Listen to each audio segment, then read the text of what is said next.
अगर किसी के घर वाले उसकी शादी उसके प्रेमी के साथ करने के लिए राजी नहीं होते हैं, तो क्या उस लड़की को अपने घर परिवार के लोगों की, माँ बाप का कत्ल कर देना चाहिए? ऐसी ही एक घटना 14 अप्रैल 2008 की है। उस काली रात को अमरोहा के बावनखेड़ी गांव के रहने वाले शायद कभी न भूल पाएंगे। घर की बेटी ने प्रेमी के साथ मिलकर अपने माँ बाप के साथ अपने परिवार के 5 और लोगों को मौत के घाट उतार दिया था। इन 7 लोगों में एक मासूम बच्चा भी था, जिसका उस युवती ने गला घोट कर मार डाला था।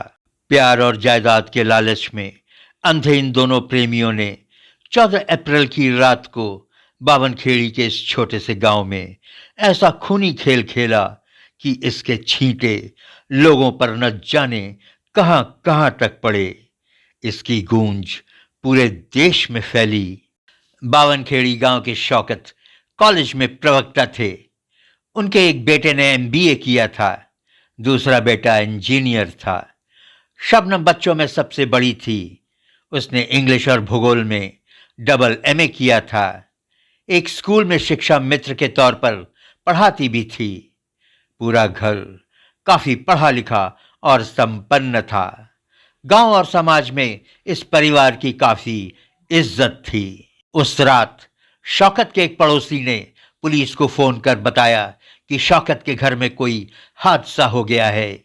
शौकत के घर से किसी औरत की चीख चीख कर रोने की आवाजें आ रही थीं। पुलिस शौकत के घर पहुंचती है, लेकिन जैसे ही पुलिस वाले घर के अंदर दाखिल हुए, उनके पैरों तले जमीन खिसक गई। शौकत के घर में 4 कमरे थे। इन कमरों में उनके 2 बेटे, बहू, 2 बच्चे और उनकी बीवी रहा करते थे। जब पुलिस घर के अंदर प्रवेश की तो चारों तरफ लाशें पड़ी हुई थीं और शबनम, परिवार की इकलौती बची सदस्य, घर के एक कोने में दहाड़े मार मार कर रो रही थी। 11 महीने के एक बच्चे को छोड़कर परिवार के सभी मरे सदस्यों का गला कटा हुआ था।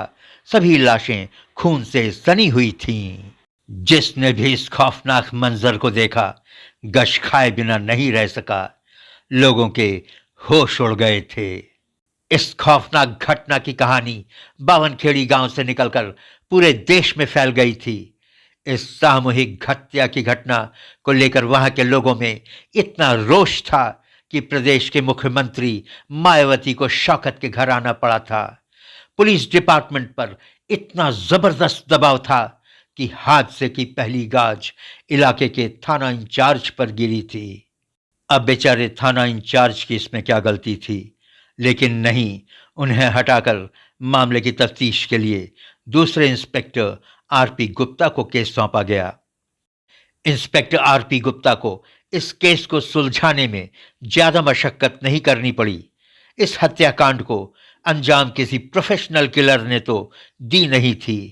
शबनम के बताए गए कहानी में इतने लूप होल्स थे कि केस को समझने और सुलझाने में पुलिस को ज्यादा वक्त नहीं लगा। पुलिस के कड़ाई से पूछने पर शबनम का माशूक सलीम टूटता चला गया और उसने इंस्पेक्टर आरपी गुप्ता को पूरी कहानी बताई। उसने बताया कि वह शबनम से प्यार करता था और शबनम के कहने पर ही उसने और शबनम ने मिलकर इस घटना को अंजाम दिया। उसने बताया कि शबनम का परिवार काफी पढ़ा लिखा था। शबनम खुद डबल एमए थी। शबनम के पिता को यह रिश्ता कबूल नहीं था, क्योंकि वो ज्यादा पढ़ा लिखा नहीं था और न ही वो इतना अमीर था।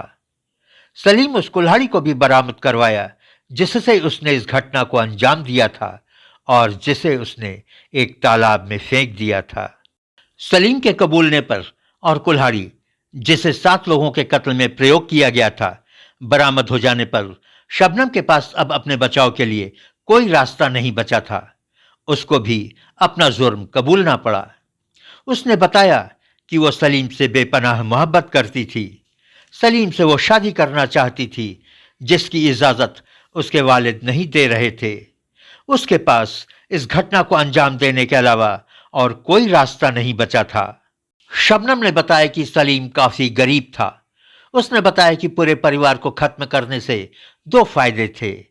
पहला तो वो सलीम से शादी कर सकती थी, दूसरा, वो सारी प्रॉपर्टी, सारी जायदाद की मालिक बन जाती और आगे की जिंदगी को वो बिना पैसों की तकलीफ के अच्छी और खुशहाल जिंदगी जी सकती थी।